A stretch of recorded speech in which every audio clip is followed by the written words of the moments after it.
बहुत समय पहले की बात है। खेड़ापुर नाम का एक छोटा सा गांव था। धूल भरी गलियां, चहचहाते बच्चे और हर कोने पर मिट्टी की खुशबू। वहीं रहती थी चमेरी, एक साधारण सी हंसमुख महिला। वह रोज सुबह उठकर अपने छोटे से ठेले पर खस्ता समोसे और रस से टपकती जलेबियां बनाती थी। उसके समोसे और जलेबी खाने दूर दूर से लोग आते थे। लेकिन असल में चमेरी का जीवन संघर्ष से भरा था। वह एक विधवा थी और उसका इकलौता बेटा गोपाल कई महीनों से बीमार था। चमेरी की विनती और गांव वालों की बेरहमी, एक दिन गोपाल का बुखार बहुत बढ़ गया। चमेरी अपने बेटे को गोद में लेकर गांव के घर घर गई।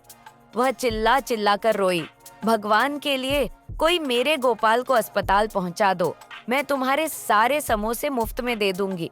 लेकिन गांव वाले बेरहम थे। किसी ने बहाना बनाया, अभी तो खेत पे जाना है चमेरी, बाद में देखेंगे। किसी ने मजाक उड़ाया, समोसे अच्छे बनाती हो लेकिन डॉक्टर बनना तो नहीं सीखा ना।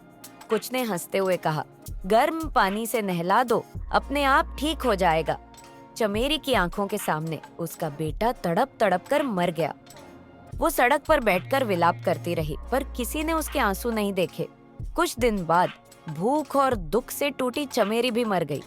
मरते वक्त उसने खून के आंसू बहाते हुए गांव पर श्राप दिया, तुम सबने मेरा गोपाल छीन लिया, अब मैं तुम सबकी जान समोसे जलेबी में तल कर लूंगी। समय बीत गया।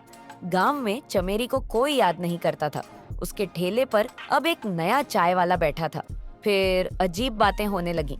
एक दिन चाय वाले ने देखा कि बिना बनाए ही उसके ठेले पर गर्मा गर्म समोसे रखे थे।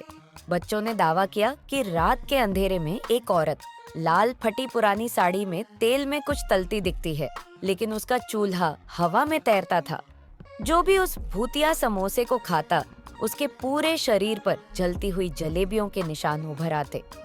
धीरे धीरे गांव वाले गायब होने लगे और जिनकी लाशें मिलती, उनका हाल देखकर रूह कांप उठती। रामदीन, जिसने चमेरी को मदद करने से मना कर दिया था, रात को अपने घर में पकड़ा गया। उसके पूरे शरीर पर जलेबी के आकार के फोले थे और वह एक विशाल कड़ाही में तला हुआ पड़ा मिला। चारों तरफ घी की महक फैली थी, लेकिन उसकी आंखें खुली थीं, जैसे मरते वक्त उसने अपनी सजा देखी थी। हरबंसो, जिसने चमेरी का मजाक उड़ाया था, अगली रात लापता हो गई। सुबह उसका शव गांव के पुराने पीपल के पेड़ पर लटका मिला। वह जलेबी के घोल में लिपटी हुई थी।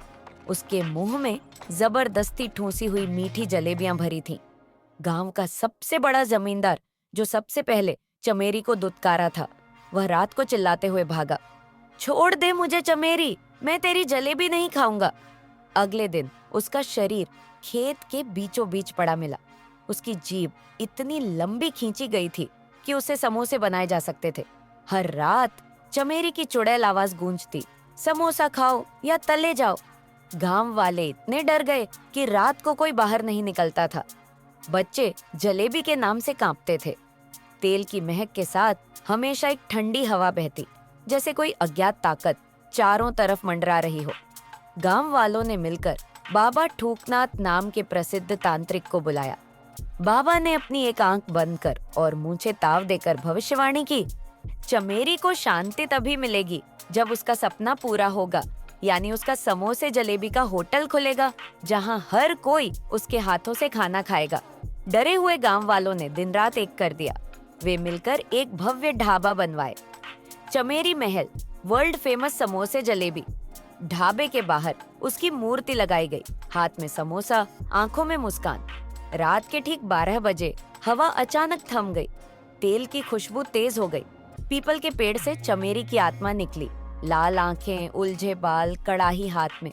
गांव वाले कांपते हुए बोले, चमेरी बहन, देखो तुम्हारा होटल, माफ कर दो। चमेरी ने ढाबे की तरफ देखा। समोसे तले जा रहे थे, जलेबियां झरझर गिर रही थीं। एक पल को उसकी आंखें चमकी, फिर उसने मुस्कुराकर कड़ाही नीचे रख दी। धीरे धीरे उसकी भयंकर चुड़ैल रूप धुंध बनकर आसमान में विलीन हो गया। गांव वालों ने चैन की सांस ली। खेड़ापुर में अब शांति थी। आज भी चमेरी महल सबसे प्रसिद्ध समोसा जलेबी होटल है। दूर दूर से लोग वहां समोसे खाने आते हैं। लेकिन एक चेतावनी लिखी है, अगर समोसा जलेबी छोड़ दी तो कड़ाही में तले जाओगे। कहते हैं अगर कोई प्लेट में खाना छोड़ दे, रात को उसे एक लाल साड़ी वाली औरत सपने में आती है, हाथ में उबलता तेल लिए,